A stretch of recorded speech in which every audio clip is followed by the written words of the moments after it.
Can you give us your name, how old you were in the 80s, and where you're from? The name is Zoe Hagelberg Smith.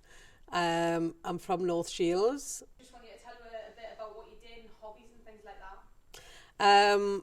Well, Christ, we had loads. CB radio was one of the main things in the 80s. You probably think, what? CB radios. So we all had a radio down the side of a bed. And we used to go to bed. We used to say to the parents, we're going to bed early, but we weren't. We're all on my CB radios. And we used to radio each other, but you had to speak in a CB radio language. Breakers, anyone in there? And then we would speak for hours on the CB radios. And we had a thing where you had to have a rod outside your house for to get the signal on the CB radios. And it was a competition who had the biggest rod. Sounds wrong on every level. And then we had Whitley Bay, which was massive in the 80s. We used to go to Whitley Bay on a Friday and Saturday, bank holiday Mondays. They used to pedestrianise the main street in Whitley Bay on a bank holiday Monday. So we used to go down there for about 12 o'clock and stay there till you were kicked out. And they used to have all the police on duty.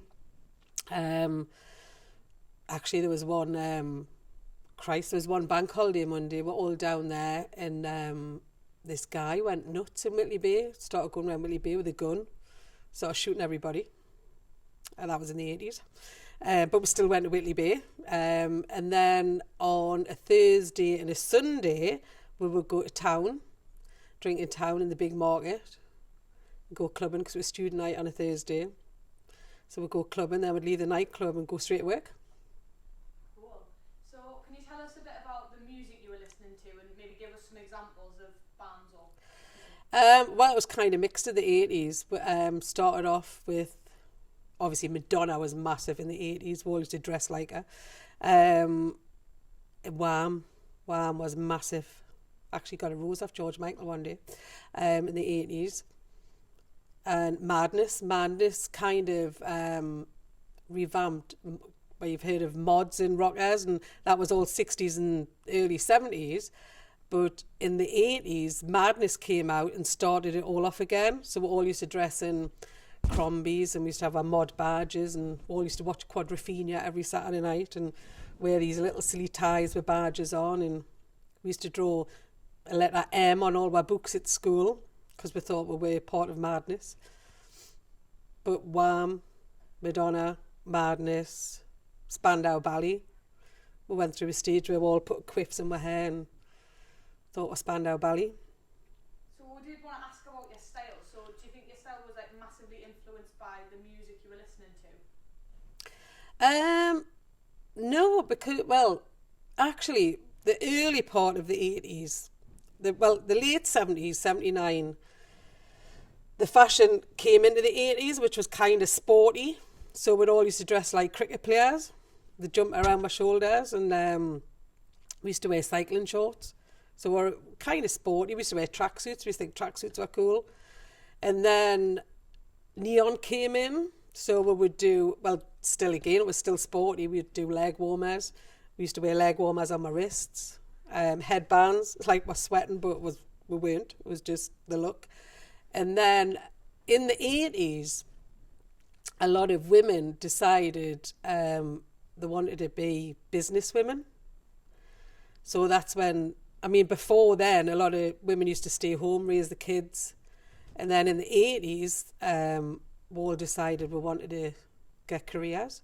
And the fashion changed then. So we all got big shoulder pads, big puffy dresses, suits. Women used to wear the suits with big bows on their shirts. That was later on in the 80s. Early 80s was the sporty. Then we went through the neon and the Madonna, and then we all wanted to be business women and wear our big shoulder pads. Cool. What sort of like TV shows and films were you watching at the time? TV show, well, I used to watch all the TV shows where they're all in Operation U-Tree now. So I would watch Jim Will Fix It. Always wanted to be on Jim Will Fix It. Little did I know. It's a Knockout. Loved It's a Knockout. Little did I know. I loved, what was that artist? Can you tell what it is? Yeah, Rolf Harris. I used to love his programmes. But then a lot of programmes in the 80s were Americanized. So we used to watch a lot of American TV. And we'd watch The Cosby Show. And then we watched a lot of stuff like Little House on the Prairie. That was great. Broke Me Heart When Mary Went Blind. The Waltons. We used to love the Waltons because I don't know if you probably don't know about the Waltons, but there was a huge family. I think they lived in Virginia or somewhere. They were out in the mountains, and there was about 55 of them lived in this one house. And every night, the programme used to finish every night. They all went to bed, and you would say, "Good night, Jim Bob. Good night, Mary Ellen." And that's how the programme used to finish. And we actually still do that now. If I'm away with the girls, when we're all sharing a room, we're like, "Good night, Kate. Good night, Vicky. Good night, Mary Ellen." Still think it's hilarious, although it's not. What else did I watch? Christ, there was Different Strokes. The Cosby Show, I've covered that. There was the one about 4 women. It was a bit like today's Sex in the City, Golden Girls. And it was like an older version of today's Sex in the City. Bit tamer, but same concept. There's something else where a lot of people went blind in the 80s in programmes. But I kind of think what it was. But Baywatch, I think Baywatch might have been the 80s. Films, there was Beverly Hills Cop. Back to the Future was huge in the 80s. Dirty Dancing. I Carried a Watermelon was big in the 80s. Terminator, big in the 80s. I think Scarface came out in the 80s, I think. Loads.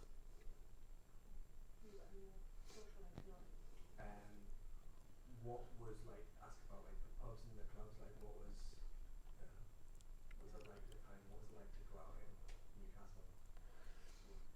Can you tell us a little bit more about like what it was like to go out on a night in like Newcastle or in Whitley Bay in the 80s? Well, obviously we didn't have the late night opening at first. And we used to, at the time where we worked on a Friday, everybody finished work early, 1 o'clock or 3 o'clock at the latest. Doesn't matter where you worked in the 80s, you finished early on a Friday. And we would just go to the nearest pub, basically, and there was days where we'd be still in our work uniform while we're in the pub. And then people would head down to Whitley Bay at 5:30. And at the time I used to drink pints of scotch. And I don't know why we drank pints of scotch. And then somebody told us that the scotch was, the slops in the trays behind the bar. Somebody told us that was scotch, so I never drank it again. And I moved to, I think it was bottles of 2020. I think we used to just buy this bottle that said 2020 on, stick a straw in, drink that, and can't remember anything past then, really.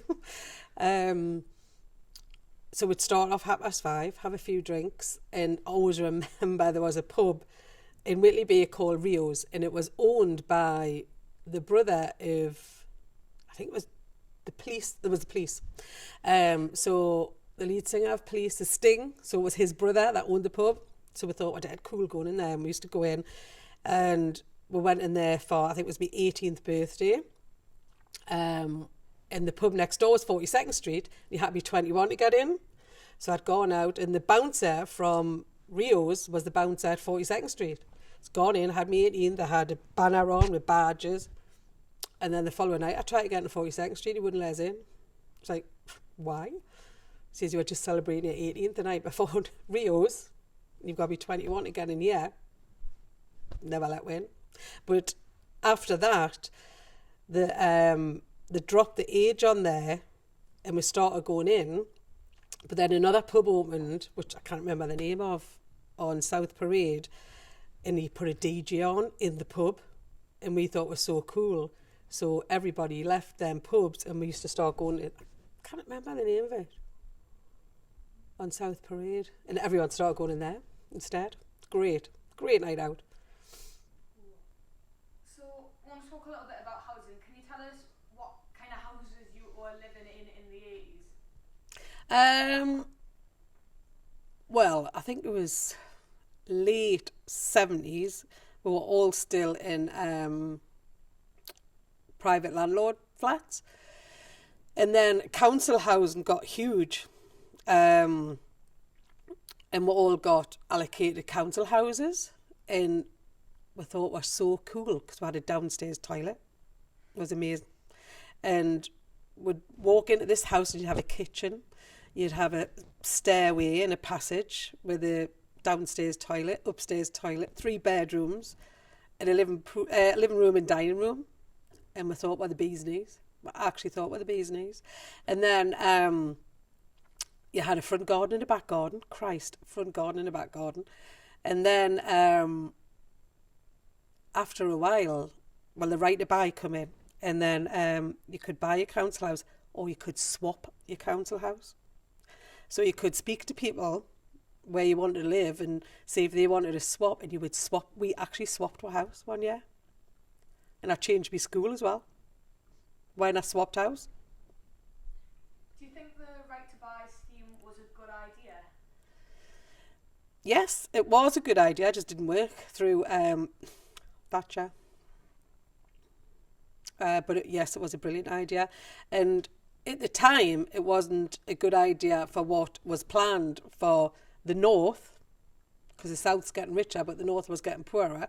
So it wasn't a good time to bring it in. Now it's absolutely brilliant.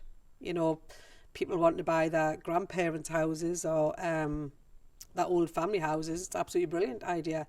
Get your council discount and buy them in a little bit. They're doing better on pension property, but back in the day, it just wasn't the right people to bring it in. What about the sort of like street you were living in or the communities around you? The community was amazing. Would have every night, well, you had your mums and dads on the doorsteps chatting away. You would have your kids just running out in the street playing silly games. And I mean, our community where we lived was absolutely amazing. With all the parents would get together and we'd had a big school field next to where we lived. And the parents would go out with tins of paint and they would paint rounders pitches on the field, or they'd paint tennis pitches on the field. We'd get the whole street out and play games. We'd have sports days with all the neighbours. All used to sit in each other's gardens and just have a hoot, basically. So, can you tell us what kind of jobs you were doing in the 80s? The rag trade. It was huge. That's just what you done. Which was basically dressmaking, or Levi jeans was huge. Massive company to work for. They were great. When I left school, obviously I was just turned 16. I was 16 in the March, left school in the May. I remember leaving school on the Monday and I started work on the Wednesday. And I went at the rag trade, and I was quite focused with work. So I kind of worked up a bit, and I went on this production line, which I loved. Can we just do that question again, please, quickly? Yeah, that's fine. Thank you. Do I get double the pay? Cool. Do you want to ask it again for the whole question, or? Can you tell us what kind of jobs you were doing in the 80s? The rag trade, which was great. You literally made clothes for a living. It was a hoot. You worked in a factory with about 500 other women. I don't know if you've ever seen programs on TV about the rag trade. It was literally rows and rows and rows of women. Men worked there, but there were mechanics that used to fit the machines. And you would sit in rows of like 10, 15, and it was a production line. So you'd have, customers. Laura Ashley we used to make for. All the big department stores would make for. Levi's were huge in the 80s. And you used to just say I was making a suit. I would maybe put the collar on the jacket, then pass it up, and somebody else would put the sleeves on, pass it up, and you were on what they call piecework at the time. So the more you done, the more you got paid. And we were on a bloody fortune when I was 16 years old. I was 17, 18, and I was going abroad with my mate because I was working in the rag trade, and I used to work 4.5 days a week. Mental. Get paid a fortune. You said you got a job quite quick out of school. Was it quite easy to get jobs? It was when I left school. It was so easy. You had an office. Actually, I'll tell you a weird story. You had when you left school, you were given a careers person. So you go to a careers office, and my office was in Howard Street, North Shields. And I remember going down, and I went into this office. And at the time, I don't know if you might not know about what called catalogues. And you would have catalogues like Empire Stores, Grattan, Littlewoods. And there was just pages and pages and pages of clothes, a bit like Boohoo and Misguided, you know, that's online for you guys, but we used to have them in the form of a booklet. And I went in the careers office, and the woman says, this guy's looking for kids out of school to dress up in the clothes and go in the catalogue. Is that something you would be interested in? I went, well, I just earn a bit of money. I don't want to do that as a job. So I told my parents, and my parents were like, would have to come with you, like, because you had to travel. I can't remember where it was, but you had to go and travel to do it. But at the time, my dad's best friend was in the police force, and my dad mentioned it to his mate. His mate says, well, you know, we'll check up on it, because my dad was going to come down with us. Checked up on it, and this guy was a bit of a pervy, apparently. He had been done for luring women into his studio and stuff, and this is what we were given from school. You know, I'd gone to the careers office, and they give me that from school. So obviously that didn't happen. And do you know, when you were at school at my age, you were told to be a hairdresser or a nurse. That was it. That's what they kind of told you to do. Be a hairdresser or be a nurse. I'm not knocking hairdressers or nurses, because I think they're great professions, especially now with, you know, the beauty side of everything. But I didn't want to do that. And there was, at the time, the factory industry was huge. And there was umpteen different factories. There was sweet factories. You had Welsh's that sold all the different kind of sweets. You had foam factories that would just make foam, and dressmaking, back to the rag trade. So I went into there. I thought, do you know what, I'm going to do that until I decide what I want to do. And I done it for about 7 years, and I earned a bloody good living doing it. But then I was working for the rag trade when everything started going bad with jobs, and I moved from there into an engineering place, and I put myself, well, and my husband as well, I went through college, and I got travelling tourism, and that's how I've ended up doing what I do now. I've got a really good job, but that industry, the rag trade, and there was metal, that all went a bit, that was more like down the Sheffield way, that just all went up, and a lot of people lost their jobs. A lot of my friends lost their jobs because we're still in the rag trade, and a lot of them went into places where, you know, you go on the high street and people fix things, you know, you've got a rip in your jeans, and that was quite big at the time. But a lot of people lost their job because all the factories were shutting left, right and centre. Any thoughts, any questions?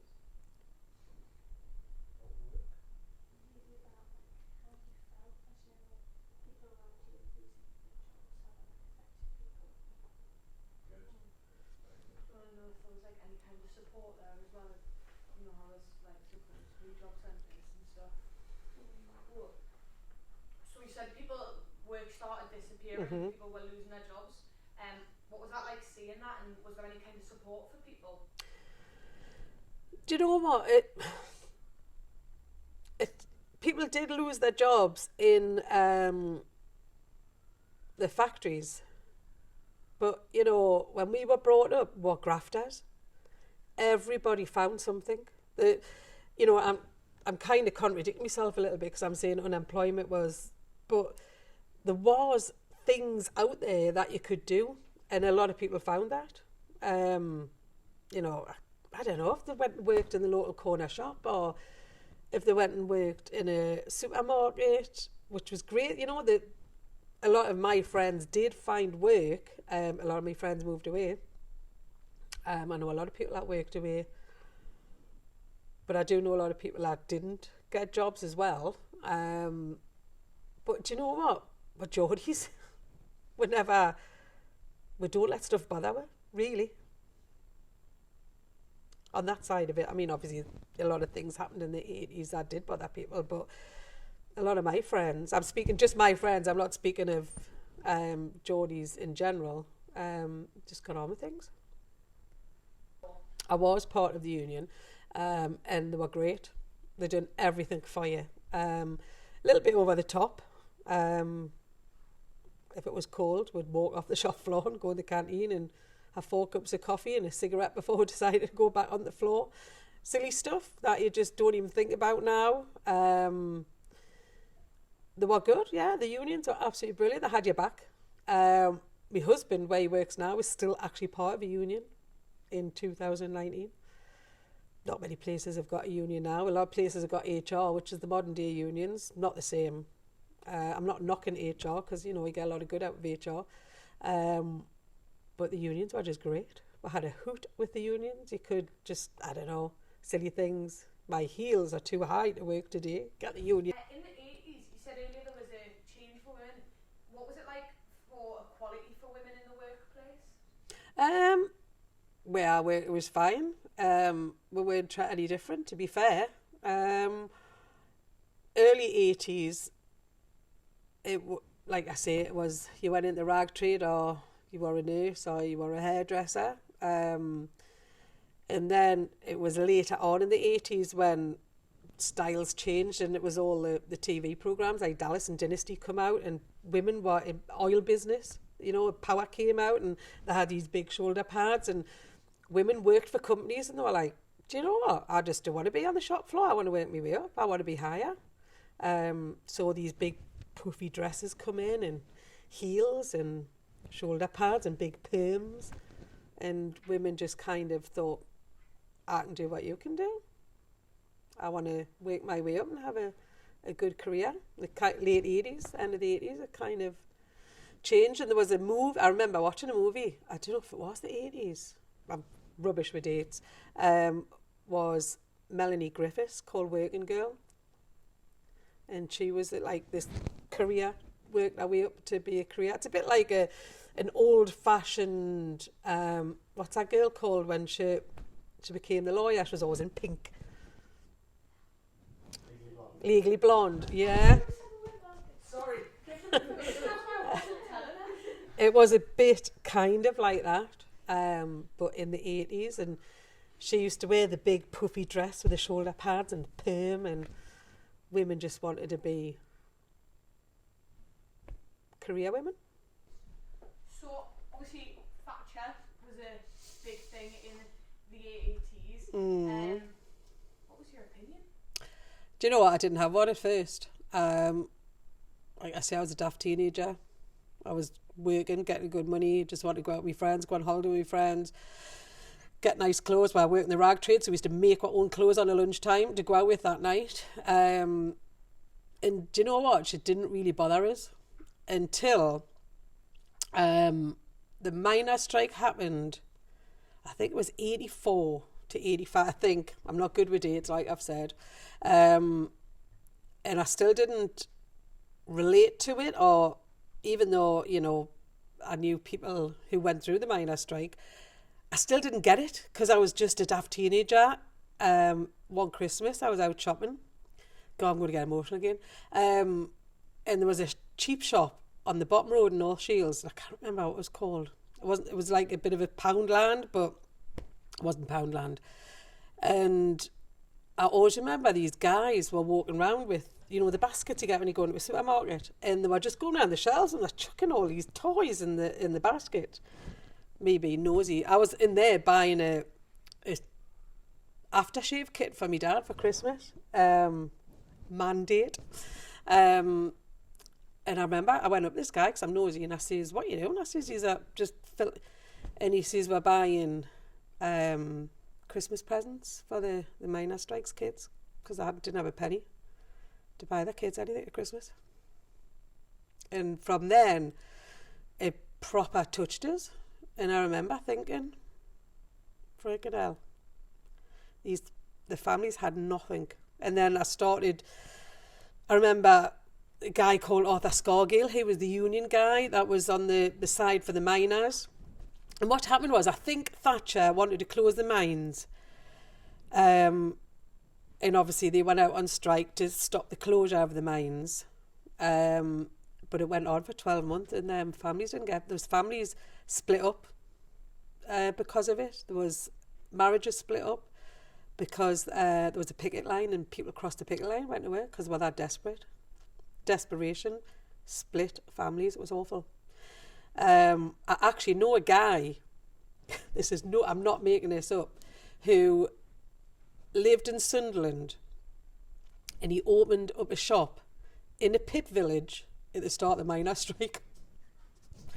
Obviously he didn't have any customers, and then a guy from the village went in the shop and he says, can you give anything to the miners? He's, bugger off, no, you don't get nothing. And nobody shopped in his shop.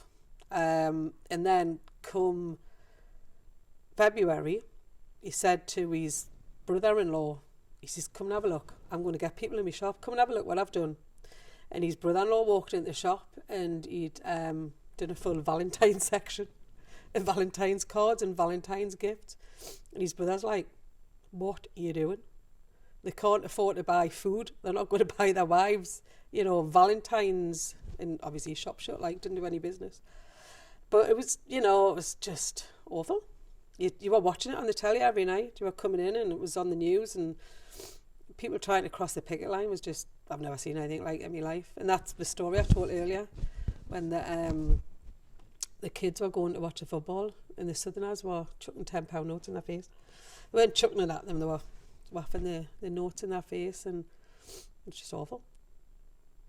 See nothing like it in my life. And the mine's still shut.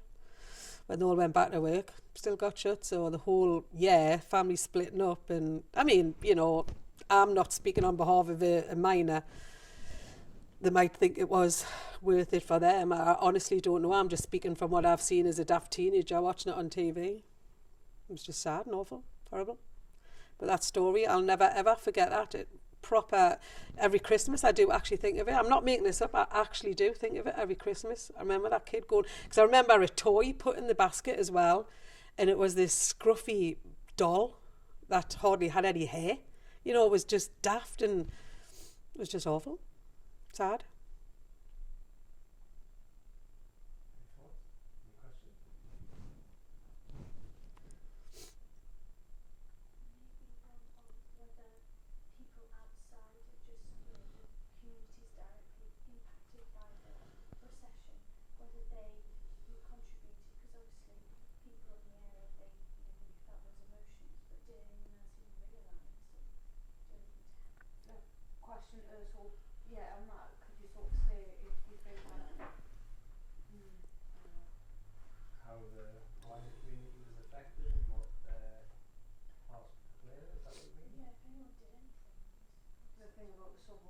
Support of the rest of the community, sort of, with the Christmas present thing coming together to help.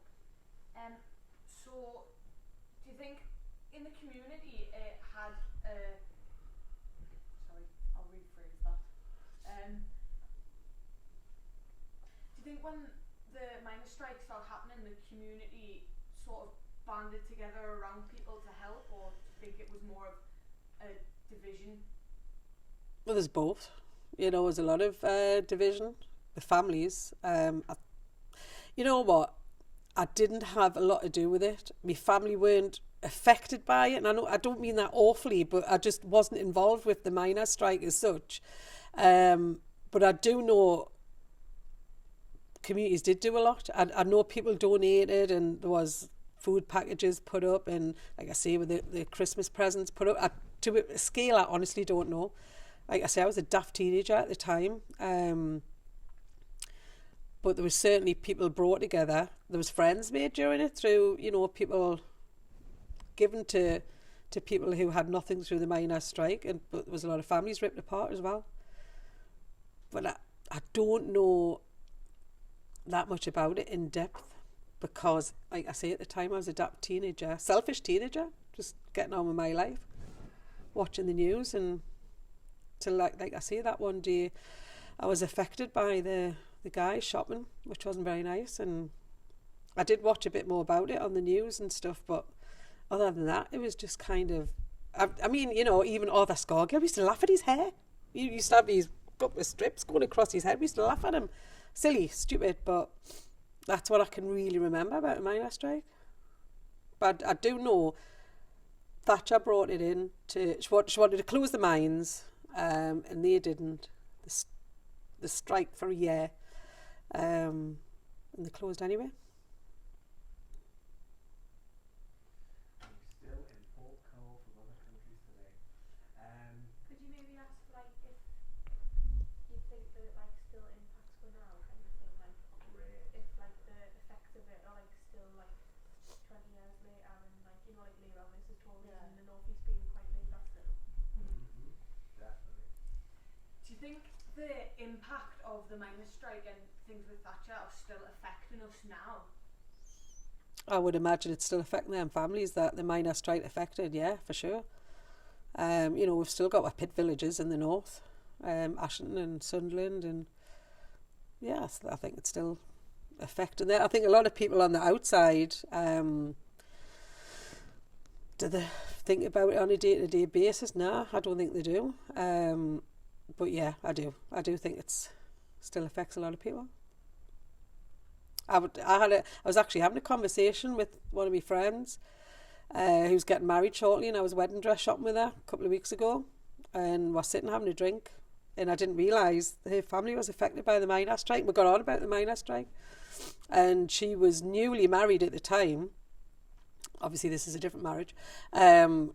And he was a miner, her husband, and her dad was a miner, and they were massively affected. She says, I remember my cupboards being bare for 12 months. She says, we had to split food, you know, the parents would come along with a couple of tins of beans to eat, but just never had a penny come in that house for 12 months.